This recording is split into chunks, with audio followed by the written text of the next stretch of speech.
little bitty boy living in a box under the stairs in the corner of the basement of the house half a block down the street from Jerry's bait shop. Waka waka doo-doo, yeah! You know the place. Well, anyway, back then life was going swell and everything was just peachy! Except, of course, for the undeniable fact that every single morning, my mother would make me a big old bowl of sauerkraut for breakfast. Big bowl of sauerkraut! Every single morning! Waka waka doo-doo, yeah! It was driving me crazy! I said to my mom, I said, "Hey, Mom, what's up with all the sauerkraut?"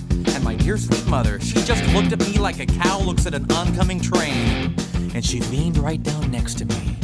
And she said, "Waka waka waka waka waka waka."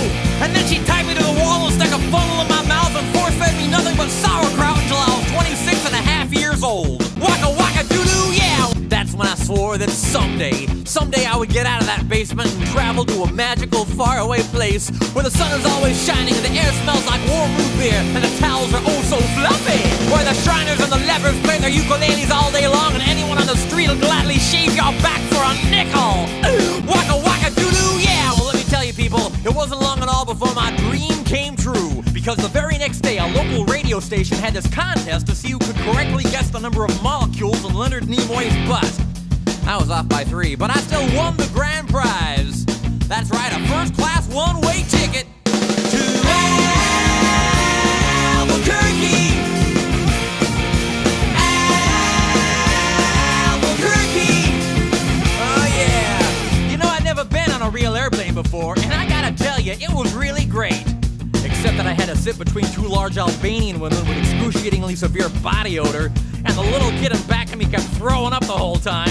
The flight attendants ran out of Dr. Pepper and salted peanuts, and the in-flight movie was Biodome with Pauly Shore, and oh yeah, 3 of the airplane engines burned out. We went into a tailspin and crashed into a hillside, and the plane exploded in a giant fireball, and everybody died. Waka waka doo-doo, yeah! Except for me. You know why?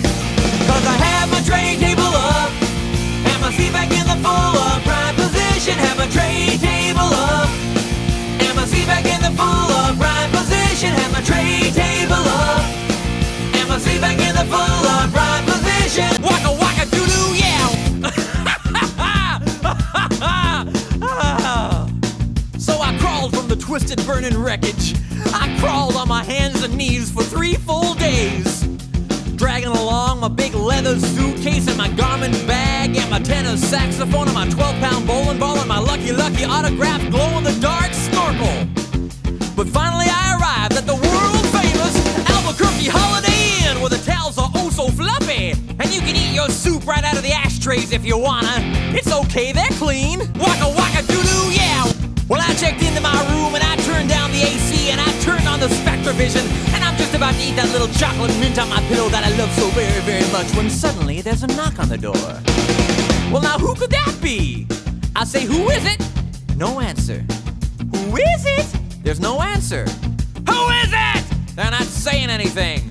So finally I go over and I open the door and just as I suspected, it's some big fat hermaphrodite with a flock of seagulls haircut and only 1 nostril. Oh man, I hate it when I'm right. Waka waka doo-doo, yeah! So anyway, he burst into my room and he grabbed my lucky snorkel and I'm like, waka waka waka waka waka waka waka waka waka waka waka waka. And he's like, tough. And I'm like, waka waka. And he's like, make me. And I'm like, waka. So I grabbed his leg and he grabbed my esophagus and I bit off his ear and he chewed off my eyebrows and I took out his appendix and he gave me a colonic irrigation. Yes indeed, you better believe it. Waka waka doo-doo, yeah! And somehow in the middle of it all, the phone got knocked off the hook. And 20 seconds later, I heard a familiar voice. And you know what it said? I'll tell you what it said. It said, if you'd like to make a call, please hang up and try again. If you need help, hang up and then dial your operator. If you'd like to make a call, please hang up and try again. If you need help, hang up and then dial your operator. In Albuquerque. Albuquerque. Well, to cut a long story short, he got away with my snorkel. But I made a solemn vow right then and there that I would not rest. I would not sleep for an instant until the 1-nostriled man was